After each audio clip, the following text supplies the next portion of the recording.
Olá a todos, hoje estou com dois queridos amigos, Ale Chianelli, Paulo Matias, o meu professor de mídia, e vamos conversar um pouco sobre a situação do Oriente Médio, depois do acordo de cessar-fogo, que aconteceu na semana passada, com a volta dos reféns vivos para as casas e para as famílias, e ainda estamos aguardando 13 reféns mortos, os corpos, para poder fechar essa fase triste, esse ciclo de horrores que nós vivemos nos últimos 2 anos.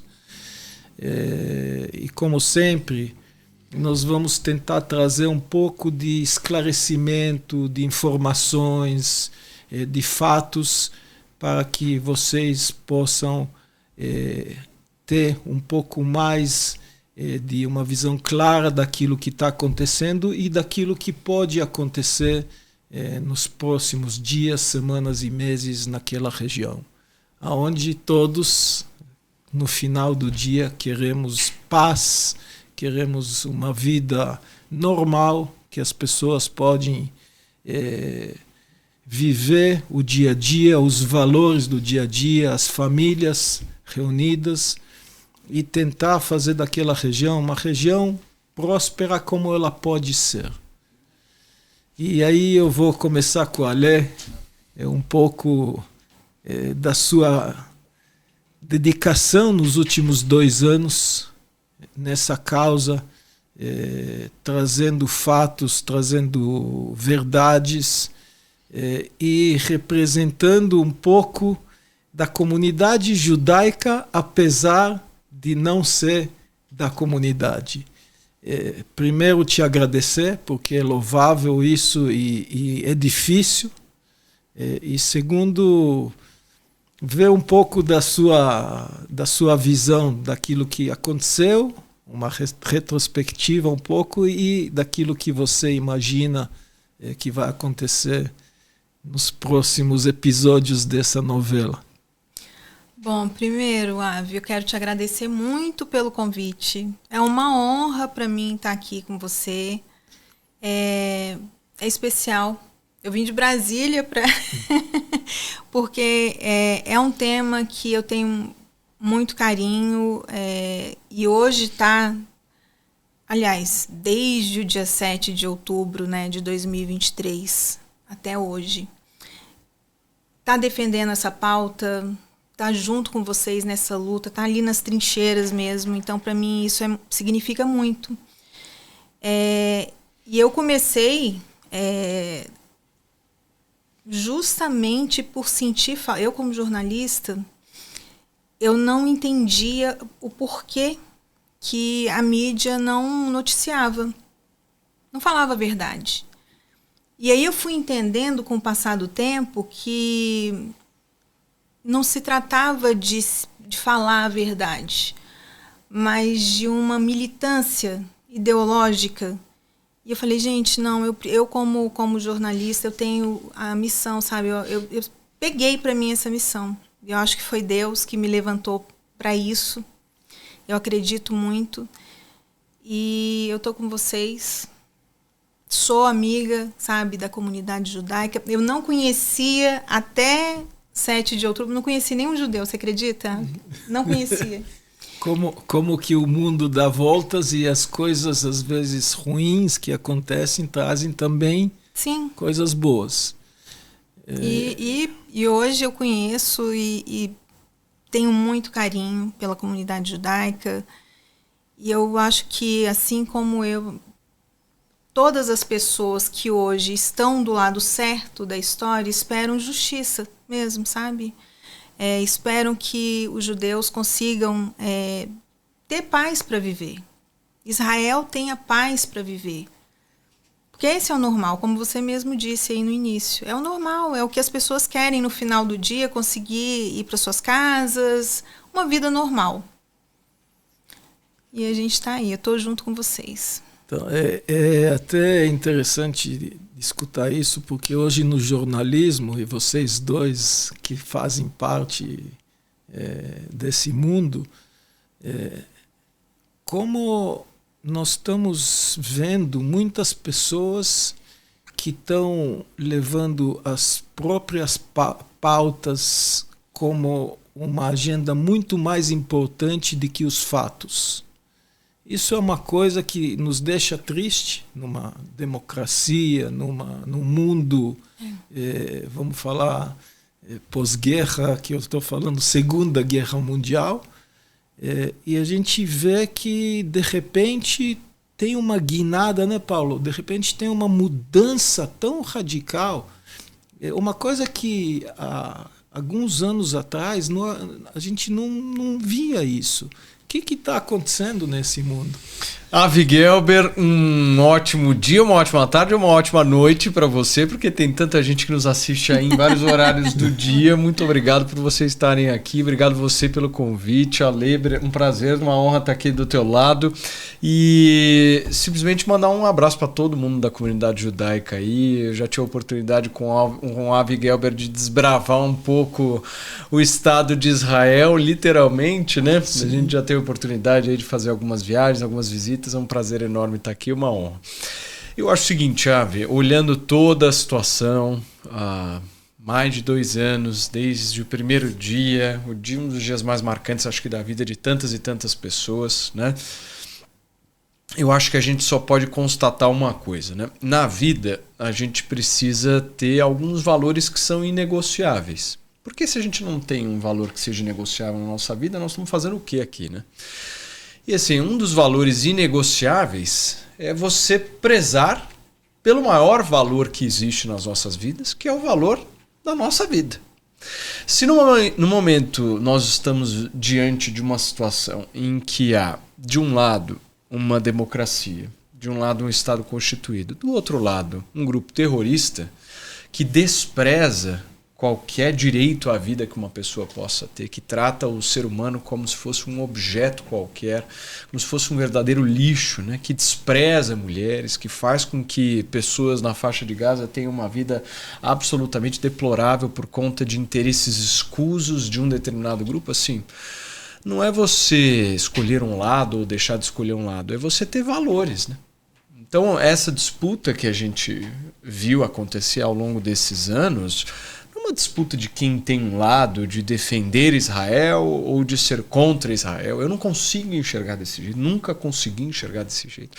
Acho que as pessoas que de alguma forma tentam dizer, mas você é contra ou a favor de Israel? Quando me perguntam isso, eu falo assim, do que você está falando?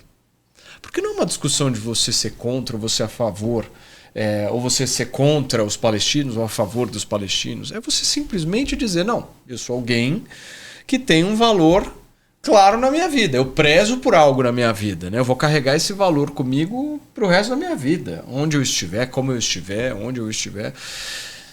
E assim, no momento em que você coloca isso, você está tentando colocar numa mesma mesa algo que não é negociável, né?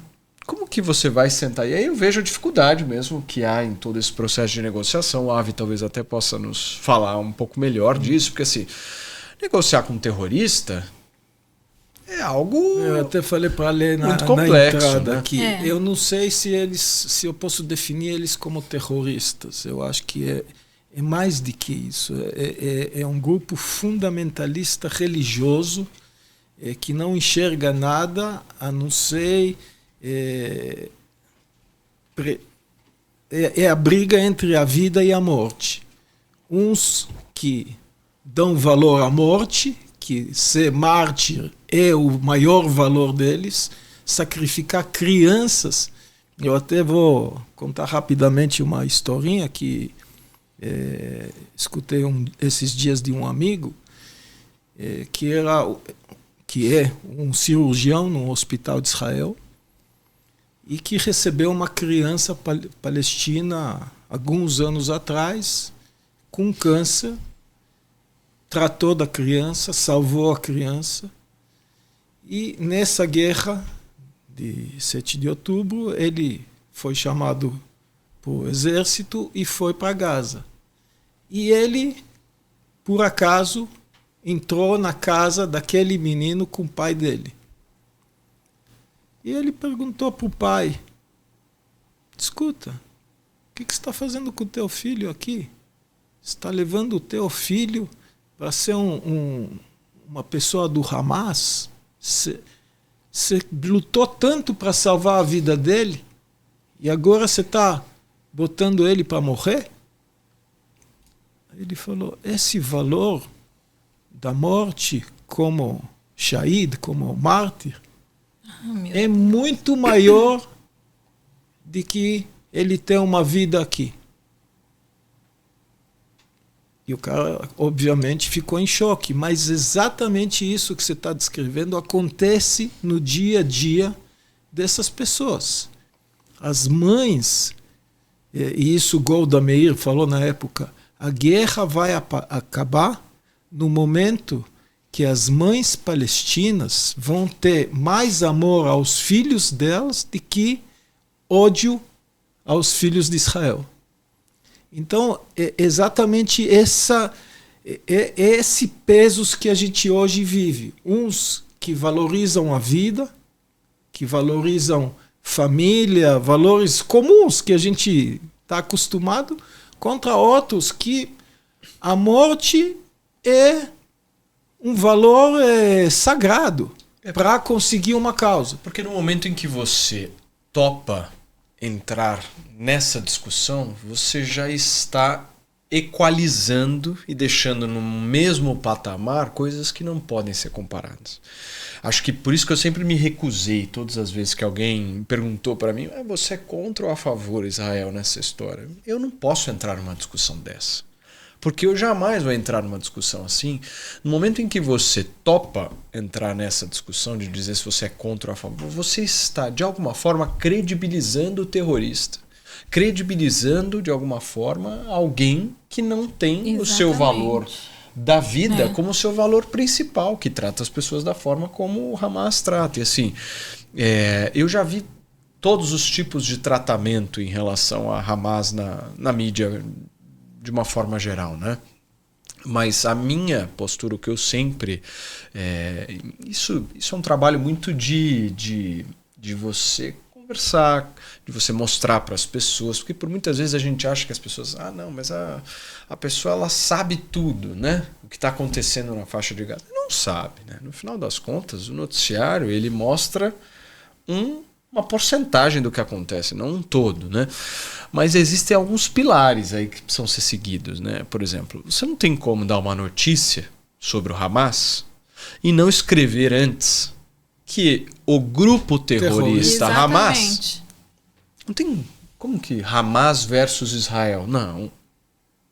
O grupo terrorista Hamas versus Israel. Se você não deixa claro isso do ponto de vista de comunicação, aí realmente nós estamos entrando naquilo que a gente chama de narrativa, que a narrativa ela vem aos poucos, né? Ela vem muito polida por muitas vezes. E né? ela vai esticando a linha. E ela vai esticando a linha. Ela vai indo até onde dá e no final das contas, quando você vê, você está discutindo numa mesma mesa Hamas e Israel. E é isso que eu acho que a gente não pode fazer de jeito nenhum. Mas, o Paulo, sabe o que acontece? O que eu vejo muito, as pessoas elas estão dando voz ao Hamas. E justamente isso que você falou, esquecem que é um grupo terrorista. Eu acredito que esse acordo, eu acho até que para dar certo, para funcionar, o Hamas tinha que não pode ser tratado como governo, para começar. Como que um grupo terrorista é tratado como governo? Sabe? Porque não tem condições. Ali a gente sabe os valores deles. A gente sabe que eles não têm... É zero, né? E fora isso, o que eles querem de fato? O que está ali até no estatuto deles? O fim de Israel. O fim de Israel é parte do estatuto deles. Mas é uma coisa... Porque depois a gente tem uma fala que primeiro eles vêm buscar o sábado. Depois eles vão buscar o domingo. O que significa? Que primeiro eles vão atrás dos judeus, depois eles vão atrás dos cristãos. Nós estamos vendo isso na Europa. Né? Nós estamos hoje já vendo que não é só uma coisa que a gente imaginou que vai acontecer. Está acontecendo. Está acontecendo. Quantas cidades na Europa hoje são tomadas, e não é que a França, a Inglaterra, a Alemanha acolheram eles como refugiados, tentando trazer justiça para o mundo. O que aconteceu? Eles não entraram nas regras locais. Eles mudam as regras locais, trazendo as regras deles. E quem não quer entrar nas regras deles, que saia do lugar que eles foram acolhidos. Eles estão ocupando cargos na política da Europa, sabe? Você vê ali eles ocupando, que é um absurdo, cargos políticos altos, que tomam decisões, né? Que tomam decisões. Eu acho que para funcionar, eu acho que tinha que parar de dar voz, porque você vê toda a mídia dando voz, eles têm porta-voz, já pensou? Eles têm o porta-voz deles, que eles falam, e aí no Ocidente, o Ocidente todo, né, ouve, e eu acho que eles lutam, além daquela guerra no Oriente Médio, tem a guerra de narrativas, que eu acho que é a pior que tem, a guerra de narrativas.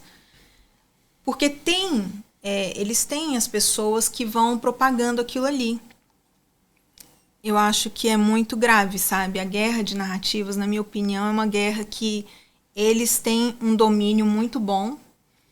E eu acho que o lado de cá, a gente não tem, sabe? Eu acho que Israel precisava investir mais nessa coisa de ir contra essas narrativas. E é o que a gente tenta fazer eu tento fazer isso todos os dias, né? Mostrar a verdade. É isso que tem que acontecer. Eu penso só o seguinte, né? Eu vou pegar uma frase do meu querido avô que não está mais entre nós, uma frase de um grande pensador que ele era, tô brincando, mas ele falou assim para mim um dia, eu nunca mais vou esquecer, né? Ele falou assim, olha, quando eu era criança, assim, ele falava assim, quando você crescer e virar homem, não vai cair no SPP. Eu falava, mas o que era o SPP? Aí ele chegava para mim e falava assim, se pegar, pegou. Seja crítico, menino, ele falava pra mim. Seja crítico, não vai na onda dos outros. Não entra nesse SPP. Ele usava essa sigla pra brincar, né? Mas em resumo da ópera, o que ele me alertava, né? Ele dizia o seguinte, olha, tenha senso crítico e não vá em ondas. Não segue nas ondas, né? É fácil. Só que aí eu tenho uma notícia para dar para vocês. Infelizmente, o brasileiro, em sua ampla maioria, vai para as ondas. Vai. E se vocês acham que o debate é justo... Vou te corrigir. Não é só os brasileiros. Hoje, no mundo, a juventude em geral... A galera vai pela onda. Vai pela onda. Eu contei para ler um episódio depois de 7 de outubro, que eu estava em Israel. Eu saí de Israel alguns dias depois. E eu passei em Londres para ver minha filha. E a amiga dela, que estava junto, foi com a gente almoçar. E eu fui explicando, ela perguntou o que aconteceu, como é que aconteceu, e fui explicando um pouco da história daqueles dias que a gente viveu lá.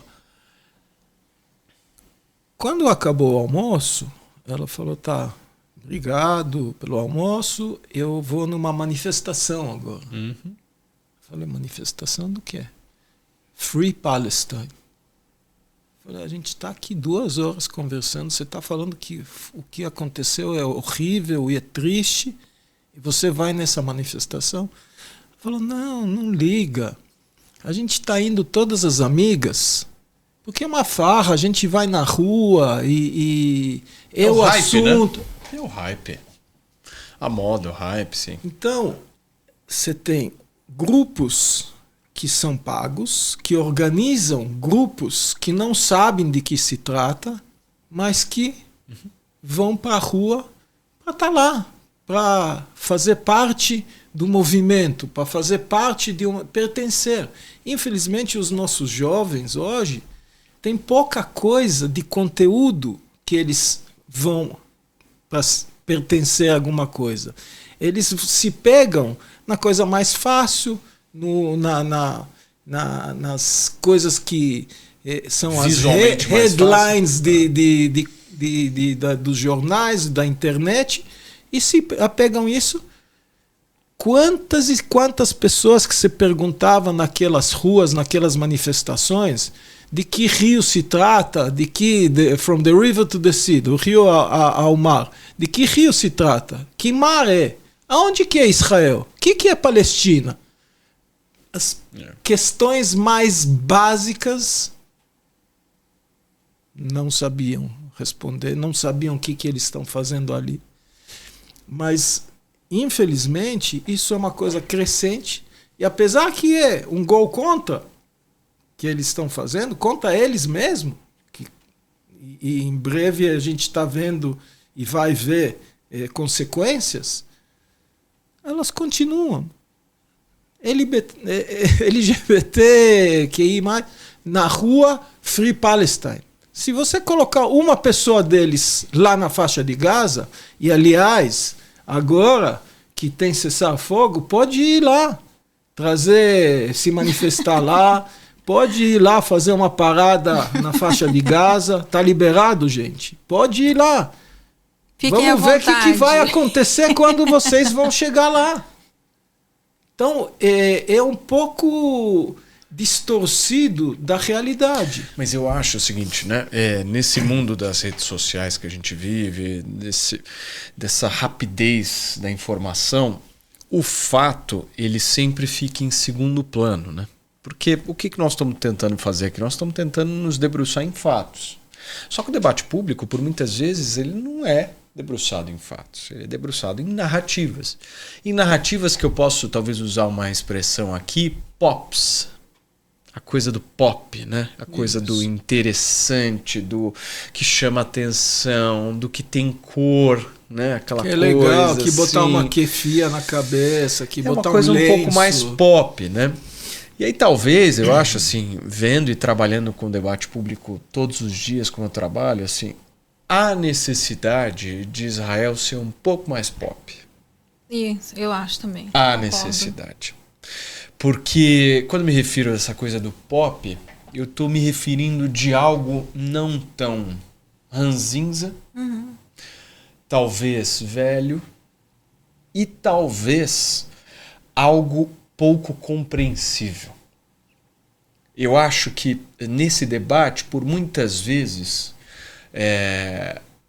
essas pessoas que estão defendendo esse tipo de situação, elas ganham espaço porque é um pouco mais fácil a compreensão, mas não necessariamente seja a verdade. Não quer dizer que, pelo fato de ser fácil, que seja verdade.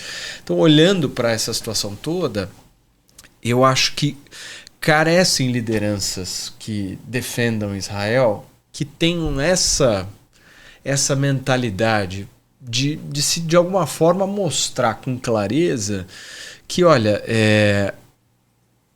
a letra A é a letra A letra B é a letra B.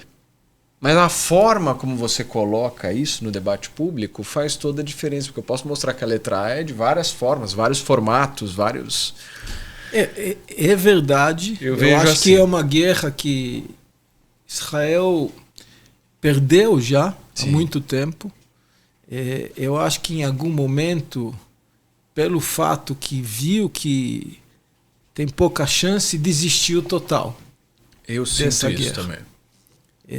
Não vamos esquecer que isso é uma coisa montada já de muitos anos. Sem dúvida. Você vê, se você pegar universidades no mundo inteiro, aqui nos Estados Unidos, na Europa, na Austrália, onde você vai pegar, se investiu muito dinheiro durante muitos anos para você montar uma estrutura que chegou onde chegou hoje. Perfeito. Para pegar uma coisa que é terrível e virar disso o dia dos mártires. O dia é o contrário. Que nem aqui. Levante a bandeira jurando que está defendendo uma causa ali humanitária, que está defendendo alguma... É absurdo. Eu estava conversando com a Carol, ela falou, Ale, as universidades, eu acho que ela foi numa universidade dos Estados, eu não lembro agora qual. Ela falou, passando por uma sala onde tinha um professor palestino dando aula e todo mundo feliz ali, todo mundo rindo, os alunos, né, todo mundo. E aí passou em frente à sala que tinha um judeu, né, o pessoal, e silêncio total. Silêncio, todo mundo muito, sabe, comportado, todo mundo. Ela falou assim, é isso que atrai os jovens. Infelizmente, os jovens, eles são atraídos pelo pop. É o pop que funciona. Eu acho que tinha que mudar mesmo, urgente, essa maneira de se colocar, de se falar, nas universidades, inclusive, porque os jovens, eles se atraem por isso. Mas o que o Ave falou é muito verdade, né? O que nós estamos vivendo hoje não é algo que começou agora, né? Ah, não, vem de... E é algo construído, né? Muito mirando o agora que nós estamos vivendo, né? Uma construção social, com muitos recursos, com muita vontade de fazer isso acontecer e com uma coisa que a gente chama de martelar diariamente. Porque no momento em que você vai ficar martelando todos os dias a mesma coisa, isso vira verdade. E aí nós não estamos mais discutindo fatos, nós estamos discutindo uma narrativa bem estabelecida. Absolutamente bem estabelecida, com bases, com princípios ali fortes e com um histórico, né? De você mostrar e dizer, olha, há tantos anos isso. E assim, a gente pode observar as universidades, a gente pode observar o jornalismo de alguma forma, a gente pode observar as pessoas por muitas vezes mais pobres tendo essa compreensão, porque no momento em que você domina uma certa estrutura cultural da sociedade, você vai fomentando a coisa, né? E quando você vê, é como se fosse um grande polvo, né? Com vários tentáculos, aquela coisa que no final das contas, quando você vê, você está amarrado. Mas eu não sei qual é o caminho, mesmo porque se soubesse, seria o Nobel da Paz, né? Antes do Trump? Antes do Trump, pois não sei qual é o caminho. Mas olhando só do ponto de vista da comunicação, né? Essa maior facilidade da compreensão do cenário, a mudança da forma de se comunicar nesse cenário todo e nessa situação toda que a gente se encontra, eu acho necessária e não consigo visualizar uma pausa nesse cenário. Não vejo esse acordo que foi feito e tal. Sabe, no momento em que você vê constantes ameaças por parte do Hamas de quebra desse acordo, um histórico, né? Porque não estou nem olhando para frente, mas o histórico do movimento, a falta de palavras, a falta de valores, a falta de princípios mínimos ali para se estabelecer, é muito difícil de você tentar, de alguma forma, prever que esse acordo vai durar, né? Mas eu acho que tem uma outra coisa que me deixa mais preocupado ainda, né? Nós temos uma comunidade internacional frouxa. Frouxa. Porque se essa situação chegou neste nível... Liderança fraca. Fraca. Não tem um líder hoje no mundo com covarde, firmeza, né? de muitos você... covardes. O Trump indo para lá, volta, vai para cá, sinaliza para o Putin ali, vai para cá. É aquela coisa que a gente já sabe como faz. Então, você tem uma comunidade internacional frouxa, um Ocidente absolutamente permissível. Sem nenhum tipo de regramento, assim, uma coisa que, obviamente, lá na frente, você vai ter um preço caro disso, né? Caro. Isso a gente talvez possa não sentir neste exato momento, mas daqui a alguns anos isso vai ser percebido, porque essa carência de liderança que existe no planeta, ela vai culminar a gente em algum lugar, né?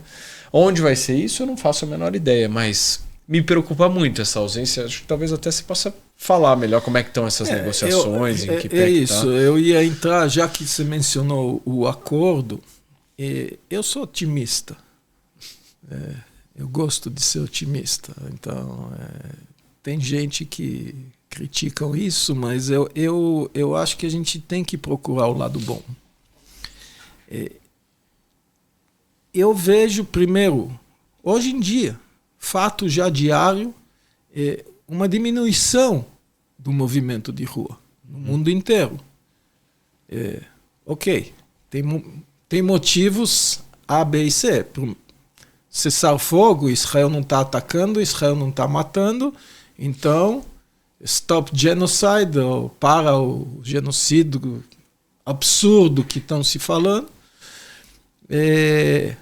Aconteceu, não tem mais, não tem nada está acontecendo. Pelo contrário, quem mata é o Hamas, mata os palestinos, que cria um constrangimento das pessoas irem à rua. Porque vai defender o quê? Exato. Nesse momento? Essas pessoas até são ávidas que esse acordo se rompa, para ter a motivação de voltar. Porque nesse momento, o que eles vão falar? Israel não está atacando, estão morrendo palestinos do mesmo jeito, ou pior, executados em praça pública através do Hamas. Perdeu o álibi, né? Perdeu o álibi. Cadê as flotilhas que vão para a faixa de Gaza para levar ajuda humanitária, que aliás não tinha nada dentro daqueles barcos? Só para criar narrativa, sim, aquela flotilha. Mas cadê? Por que eles não vão agora, que dá para entrar lá, e leva ajuda, e leva uma coisa para reconstrução da região? Você não vê. Mas como otimista, eu vejo que o Trump criou uma bolha de acordo. É uma bolha, na verdade. Ele jogou a bolha e vamos segurando a bolha. Ela pode estourar? Pode. Na cara de quem vai tentar segurar, pode. Mas ela também pode se expandir. Uhum. Por quê? A grande jogada nesse acordo é envolver os grandes players da região. Uhum. Você tem Arábia Saudita, você tem Turquia, Egito. Você trouxe todos os caras que querem mandar na região, que tem se a gente olhar historicamente as brigas geopolíticas que tem na região, da Península Sul com a Península Norte, todo o Império Otomano, que até poucos anos dominava aquela região, e o Erdogan mesmo falou que a Turquia tem que voltar a ser o império, e não mais só a Turquia, o pedaço que eles estão vivendo lá, que é uma outra discussão. Mas o Trump trouxe todos esses caras para dentro. Com cara feia, cara menos feia, cara de... Mas trouxe. Mas trouxe todo mundo. E todo mundo assinou o livro. Então, a responsabilidade, e isso foi a grande jogada dele, a gente pode ter as críticas, e temos bastante para as condutas dele, mas foi um passo... que ninguém tinha dado. Muito importante para a região. Se está se falando em retomar acordos de Abrão com a Arábia Saudita, com outros países da região, e isso pode sim mudar. E isso sim pode tirar o Hamas do poder. Não é que o Hamas, que a gente sabe que é um grupo terrorista, vai bonzinho, voluntariamente... É sufocar. Hoje, no mundo inteiro, e a gente comentou isso antes, a economia manda, o dinheiro manda. Sem dúvida. Não tem Hamas sem dinheiro. Não tem Hamas sem Catar. Não tem Hamas sem Irã. Não tem Hamas sem até a Rússia. Então, o que vai acontecer nessa montagem? Eles vão querer criar um modelo para aquela região e mostrar, nós temos poder, nós temos força e nós podemos fazer isso.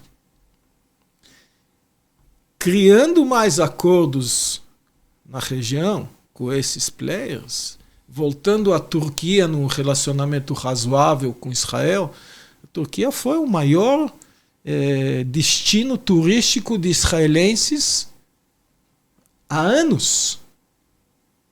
Faz falta para a Turquia isso. Tem um comércio muito forte, tem importação muito forte da Turquia para Israel. De novo, show me the money. Aonde vai o dinheiro? Aonde a economia manda? Claro. que os Estados Unidos está fazendo? Toma lá da cá. Ele pega dinheiro da Arábia Saudita, dá na Turquia, dá na Síria, está mandando com dinheiro dos outros, que também é uma maneira interessante de gerir esse negócio, e está investindo nos lugares certos. Isso a gente também tem que respeitar. Então, eu vejo sim uma possibilidade desse acordo se sustentar. Fico mais feliz, ouvindo isso, sabia? A pressão é muito grande, interna e externa. Interna dos dois lados, como ontem a gente viu, visita do vice-presidente americano e na casa do parlamento de Israel se vota soberania sobre Judeus e Samaria, que não faz sentido nenhum nesse momento. Uhum. Mas é uma briga, é mostrar quem é mais forte nesse momento, é que nem os cachorros, marcar o território. Daqui eu não saio. Mas se eu olhar o cenário, eu conheço um pouco esse cenário interno lá, está muito, muito mais provável que o país vai ceder em vários lugares para sustentar esse acordo. Israel vai sustentar o acordo, isso certeza.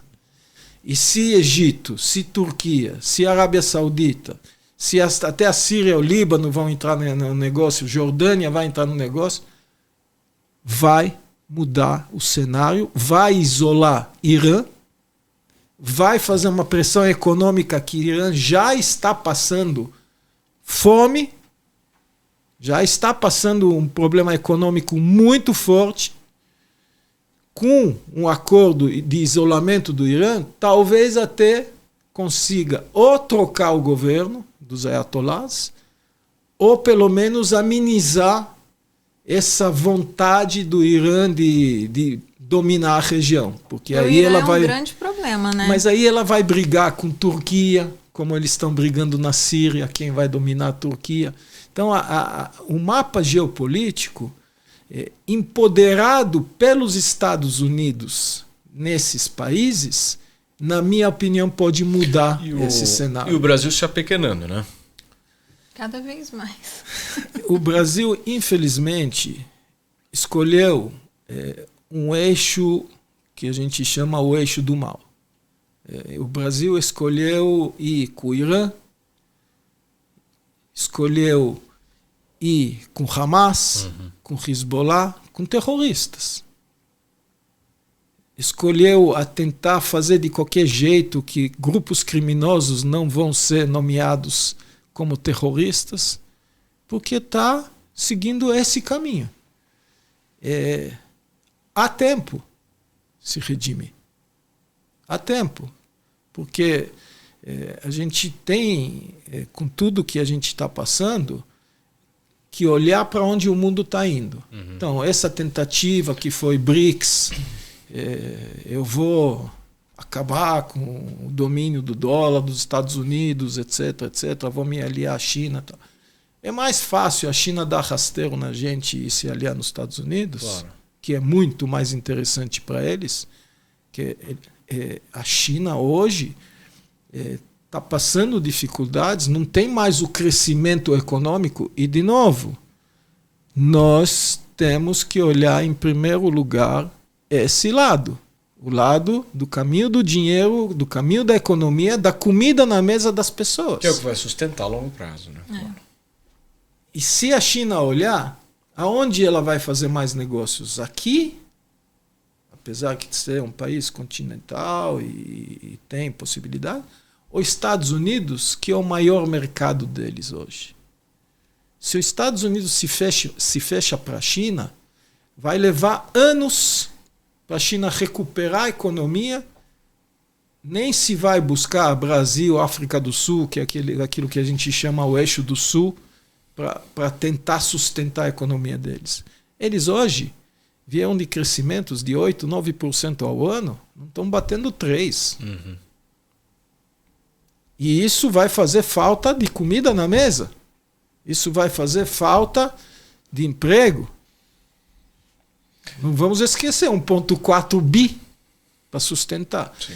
Então, se eu olhar Eu vejo que sim, tem talvez só flashes de algo mais animador, mas eu vejo sim uma possibilidade que o mundo se volta para esse caminho. É uma linha bem tênue, bem tênue. É o que você falou da bolha, né? Pode estourar na mão de qualquer um a qualquer momento e virar ou o contrário, virar guerra, e aí é aquilo que eu falo, naquela hora entra o estômago, deixa de ser cabeça. Sim. E começa a agir com o estômago. E quando age com o estômago é o fim do mundo. É ruim para todo mundo. Enquanto usa a cabeça, você começa a raciocinar o que é melhor para o seu povo. E a China, principalmente, que é um dos players mais importantes hoje no mapa geral, pode falar do governo deles, de controle, de comunismo. Comunismo, aliás, nem tem lá mais. Mas ditadura e etc. Mas é uma ditadura que pensa no povo. Uhum. É uma ditadura que criou uma vida melhor. Eu vou para a China desde 1991. E eu estava uns meses atrás, eu vou mês que vem para lá. É uma outra China. É um outro país. É um país modelo. É um país com infraestrutura que está ali com os Estados Unidos. Muito melhor do que a nossa. Eles têm um governo proativo para a indústria, para incentivos, para trabalho. Então, em algum modo, eles têm uma economia bem avançada, bem progressiva, e não economia que a gente fala de comunismo. Sim. Não tem isso. Que é a forma que eles conseguiram a sustentação a longo prazo. Exatamente. E é a forma que, de alguma forma, tem a sustentação inegável, né? Se a gente for analisar, né, a única coisa que me preocupa assim, toda essa coisa em relação ao Brasil, né, eu vejo as declarações do presidente da República e são declarações que, por muitas vezes, o conteúdo, né, que ele diz, às vezes pode tentar ser de alguma forma imparcial, entre aspas, dizendo que o Brasil, olha isso, aquilo. Mas existe uma coisa em comunicação que é muito o jeito, a forma que a pessoa fala, né? O presidente da República, do jeito que fala de Israel, ele transmite raiva, transmite ódio, né? É uma coisa... O jeito de falar, a forma de olhar para a câmera, a maneira como muda o rosto dele quando ele está falando de Israel, né? Isso tudo é muito preocupante, né? Principalmente no que se refere a relações internacionais, a forma como o país está se posicionando, né? É algo que me chama muita atenção. Assim, inclusive, ele não está aceitando o embaixador de, ódio, né? De Israel. Ele não está. Ele está, vamos falar, no ponto mais delicado de relacionamento entre países. Pois é. Porque você não está aceitando nenhum embaixador que colocar. Aí você fala, não, eu não tenho nada contra Israel, eu tenho só contra o Bibi. Primeiro, que até você pode ter, mas você está agindo contra o Estado. Sim. E pior, você está agindo contra cidadãos do Brasil. Sim. Você está agindo contra a comunidade judaica aqui. Você está falando para a comunidade mandar carta para um outro país, para um governo de outro país, tentar Brasil, convencer. O Brasil que nós sempre... somos cidadãos brasileiros. Não, e o Brasil que sempre foi um país que primou pelo diálogo, né? Em diversos momentos aí relevantes da nossa história, mas assim, sempre foi um país que sentou para dialogar. E quantas coisas boas não aconteceram entre Brasil e Israel ao longo do último século? Quantas coisas boas não aconteceram? Exato. Entre os países? Quantas coisas positivas, agenda positiva sempre, em todos os sentidos, em ramos econômicos, inovação, medicina, educação. Nós estamos usando aqui softwares de Israel de educação. Ninguém fala. Nós estamos usando no dia a dia o Waze Ninguém... pode usar? Isso pode, então. É que o problema é que o Lula ele tenta resolver as coisas com bravata. E é uma situação que não se resolve com bravata. É o diálogo mesmo. Mas ele não sabe. É um anão diplomático mesmo, sabe? Não tem como. Infelizmente, a gente está numa situação política interna muito complexa. E ela, obviamente, influi na relação internacional. Porque uma vez que você quer desfocar algumas coisas de dentro, você cria um bode, você põe o bode dentro da sala. Claro. E você vai batendo no bode. Cortinas de fumaça, né? Só que aí todo mundo olha o bode. E ninguém olha o que está acontecendo na sala. Você não tem aonde dormir, você não tem o que comer, você não tem... E você... E uma parte do nosso povo, que infelizmente não tem suficientemente informação ou instrumentos para avaliar, vai junto. Então, eu volto a dizer, se ele olhar cenários possíveis de mudanças do mundo e analisar riscos, se ele for estadista, analisar riscos futuros, ele no mínimo tem que estar com um pé em cada canoa. No mínimo. Em hipótese nenhuma, ele pode abandonar Europa, Estados Unidos, o Ocidente. Ele não pode abandonar. Aqui nós temos uma cultura que tem uma influência enorme desse lado. A gente não está acostumado de ver novela chinesa às 20h30 da noite. A gente está acostumado a ver uma novela hollywoodiana. A gente não está acostumado às 7 da noite se recolher e acabou o dia. E a gente está acostumado com uma vida. Tem vida noturna, tem restaurantes, tem bares, tem... Nossa cultura... Valores do Ocidente, claro. Valores ocidentais. E costumes, né? Costumes. E lá os governos da Ásia, e principalmente da China, para eles não custa nada amanhã virar a chave e falar tchau para nós. É um risco que a gente está correndo. Se a gente amarrar toda a nossa frota para a China, nós estamos correndo um risco existencial futuro. Se você for analisar os discursos deles, são sempre citando exemplos da China e da Rússia, né? Os Estados Unidos foram bastante descartados. Mas você viu quando falou da moeda do BRICS? Exato. A China, de imediato, jogou tudo no Lula. Falou, eu não tenho nada com isso, imagina, eu nunca falei isso. Eles fazem tudo deles, mas eles fazem isso de um modo bem silencioso e bem quieto. Mas voltando para o nosso lado, então com esse acordo, que hoje Israel tem 53% da faixa de Gaza, que tem as duas fases do acordo de 20 pontos que foi criado, são 20 pontos bastante complexos até para Israel aceitar, mas, de novo, eu tenho certeza que o lado de Israel vai se acomodar com isso.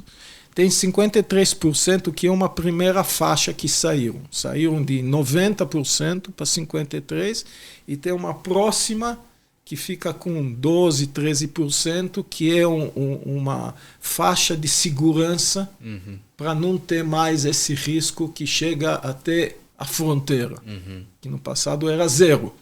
Era a grade e as localidades onde o Hamas entrou, nos kibbutzim, que estavam em cima da fronteira. Hoje então, não vai ter isso. Agora vai ter uma faixa de segurança, que seja 2 quilômetros, vai ser uma faixa que vai ser uma faixa com ou um exército de Israel ou uma força internacional que vai deixar essa região mais protegida.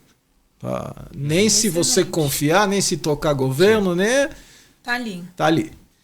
E nos 53% que tem hoje, é feito exatamente para desmontar resistências do Hamas, porque você pode voltar a entrar relativamente rápido para as regiões que você estava, e para criar, junto com essas forças internacionais, você vai criar a faixa vai ser dividida em dois, onde Israel domina 53% e onde Hamas ainda, vamos falar, enquanto não desarma, enquanto não sai, domina. Israel vai fazer, junto com essas forças internacionais, um lugar muito bom para morar e viver, nesses 53%. Porque você tem que mostrar a possibilidade que a faixa de Gaza pode prosperar. Sim. Eu falo, por que os árabes, tem 2 milhões e pouco de árabes morando em Israel? Se eu oferecer de graça hoje passagem aérea para qualquer um desses 2 milhões, para qualquer lugar do mundo, falo, aonde você quer, está aqui passagem, entrada nesse país.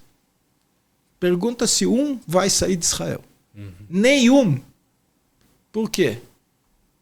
Porque hoje as mulheres árabes estão trabalhando, estão livres, vestem o que quer, andam na rua do jeito que quer, tem a profissão que quer, vai para a Universidade de Haifa, que eu faço parte, tem mais de 40% de árabes muçulmanos estudando na Universidade de Haifa.